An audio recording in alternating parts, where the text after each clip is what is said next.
This series is about optimizing the way you learn ancient Greek. It's not about the Greek language itself, it's about you finding the easiest way to learn the language. Here are some skills for you to work on. To read a Greek sentence, you got to know the meaning of each word. You got to recognize the endings that make the words subjects and objects and so on. Those endings give most words a number of different forms. You got to recognize the forms. As you read left to right, you got to recognize how words cluster. These go together. This makes a bigger cluster and modifies this verb. And kai tells you that's the end of this big group. Stop now, start again. To read Greek, you got to recognize clusters. Words and forms and clusters are each a thing, a topic, a skill. Let's start with words. There's a lot of words, you need a list. If your goal is the New Testament, it's easy to find lists of every word in the book ranked by number of occurrences. You can buy flip cards. This set is Key to Mounce's grammar book. Outside the New Testament, putting together a list is trickier. There are many centuries of literature, hundreds of books, dozens of authors. The vocabulary is vast. You can buy flip cards, but old words Homer used in the 700s BC take time and effort to memorize, and a lot of them don't help you read stuff that Plutarch wrote in the 100s AD. I think the best way to put together a vocabulary list is to do two things. Learn the words in your beginning grammar, and then as you begin to read on your own, keep a list of the new words you come across as you read. When you come to a new word, write it down and look it up. But what exactly do you write down? Your textbooks give simple glosses, definitions just a few words long. For reading books, it's not enough. Ancient Greek words, just like English, had a semantic range. Several meanings related but different, and sometimes really different. Mr. Plutarch and Mr. Xenophon, they often used meanings from a way down in Part B of Section 3, and if you don't get that meaning onto your list, you're not going to understand what they wrote. Your vocabulary list needs to have more than simple glosses.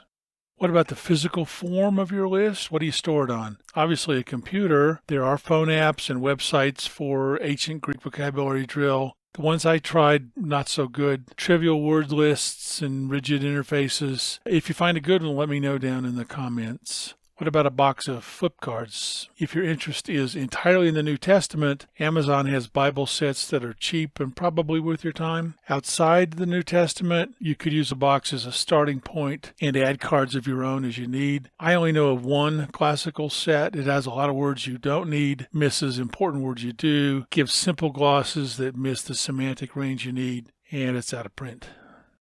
One solution is to handwrite flip cards.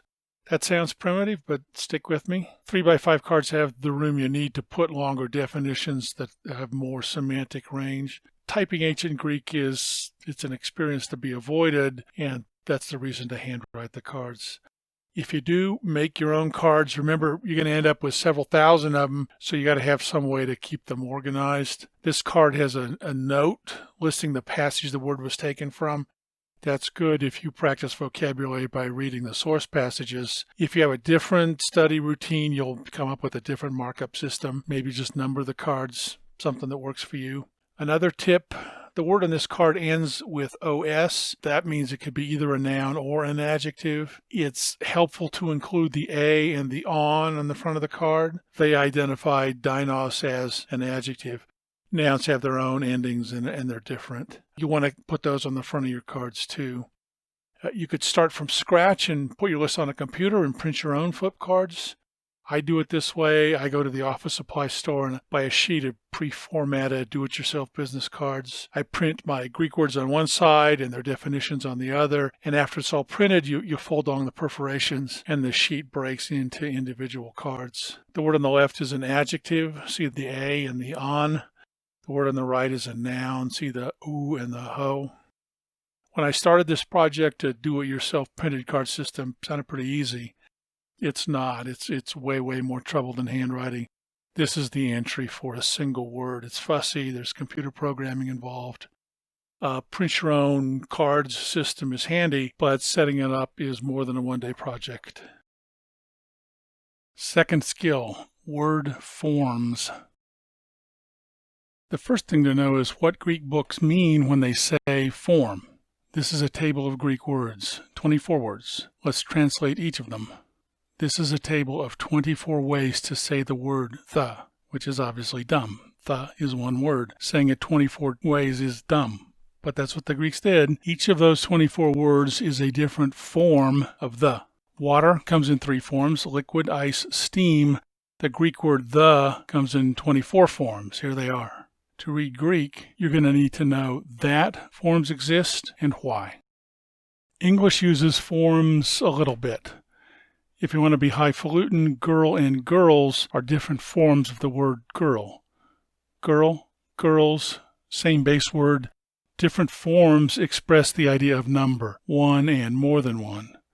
Paints, painted, same base verb, different forms that express the idea of time, now, before now, present and past. Greek also uses forms to express number and time, but Greek does something extra. It uses forms to express whether a noun is a subject or object or possessive or indirect object. Here's a Greek word with a bunch of different forms. See how the first 3 letters are always the same, A-U-T, and the letters after are all different? The out part is the basic noun. The endings each express a different grammatical function. I've chosen this word because it matches one of the few English words that still use forms to express subject, object, and possession. Here's the English translations. Our words don't all start with the same 3 letters, and we think of them as different words. But notice that just like in Greek, the words in each column refer to a single thing. Column 1, a man. Column 2, a woman. 3, a thing. And then in each row, the different forms change the grammatical function. He subject, him object, his possessive. He saw him paint his chair. She saw her paint her chair. Greek has a 4th form that English expresses with extra words: to him, by him, for him. So Greek forms have 2 parts, a base and an ending. The base gives the base meaning, and the ending expresses the grammatical function in the sentence. Tables like this show a single word and all of its different grammatical forms. English nouns generally do all this with just one form. Here are the Greek forms for thalata. They all translate into one English word, see, or C's with an S to express number. The grammatical differences that Greek expresses with form, English expresses in each sentence with SVO word order, subject, verb, object.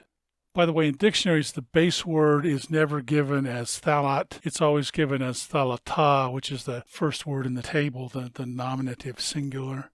Remember on the vocab cards, the oo and the ho that I told you should include? Dictionaries include those too. Thalat is feminine, so here the extras are hey and ace. If you know the patterns for noun tables, once you know the 3 things in the top line, thalata, hey, and ace, you can fill out the rest of the table. Remember this table, 24 different ways to say the same thing. The sounded dumb. But now you know the problem is not the pointlessness of having 24 ways to say the same thing. The problem is the English translations fail to express the full meaning of each Greek form. Our single word expresses just the base meaning.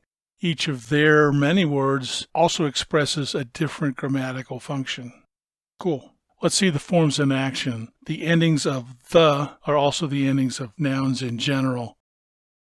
Here are those endings in a sentence. See the words with the green lines? Those are different base words that each have the same grammatical ending on. That ending means this is the object of the verb. Now don't write that down. I'm simplifying. There are a lot of exceptions, but you get the point. We recognize these forms coming from our one table. You may not know the base words yet, but you can already tell what's the object: green, possessive, orange, indirect object, light blue. The pink and dark blue are from verb tables. They express who is doing the verb thing and when. This is how tables of forms connect the Greek sentences.